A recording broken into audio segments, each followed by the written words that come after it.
5 tips to get better at handling objections to a meeting. No matter how we deliver sales training, either digitally, virtually, or in person, the topic most of our clients want and enjoy the most is a good old-fashioned objection handling clinic. Why is that?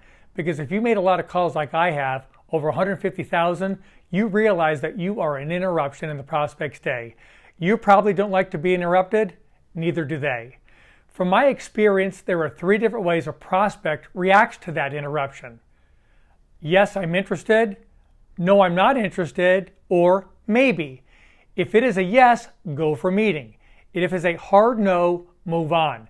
Not all no's are created equal. Where further developing your skill at handling objections will make a difference is in the maybe.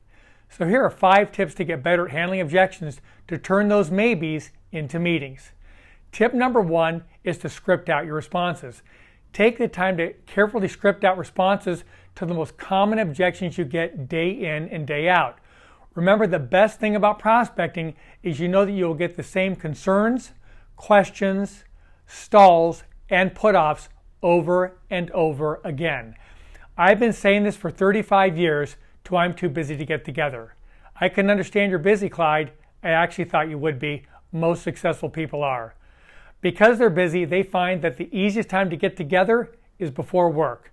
How about we have breakfast one day next week? I can come to you. Tip number 2 is to practice your responses. Practice your responses until they become second nature. By internalizing your responses through repetitive practice, you'll be able to handle objections without even thinking about them. And tip number 3 is to put your responses in front of you where you can see them when you're prospecting. Take a 3x5 card and put your responses in a place where you can see them when prospecting. This will help you to build your confidence. The more prepared you are for the word no, the more confident you'll be in asking for the word yes. And tip number 4 is to record or video yourself responding to objections and listening. Record yourself and listen to the way you handle objections. Just like listening to your favorite songs over and over again enabled you to learn the words, this will also help you with your voice tone and your voice inflection. And tip number 5 is to have a process.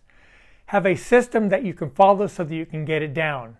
I use acknowledge, respond, and then ask for a meeting. For example, when we are already working with another company to do our sales training, here is one of my responses. Clyde, I thought you would be.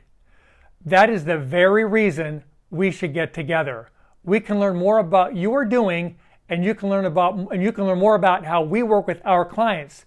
If there's a good fit, we can discuss possible next steps, and if not, you would have at least benefited from the comparison. Clyde, do you see how any harm could come out of us getting together one day for a cup of coffee? How about Monday or Tuesday before work?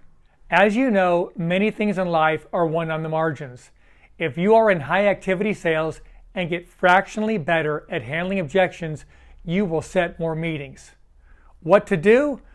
Think of which of these tips resonates with you and get started. The time is now.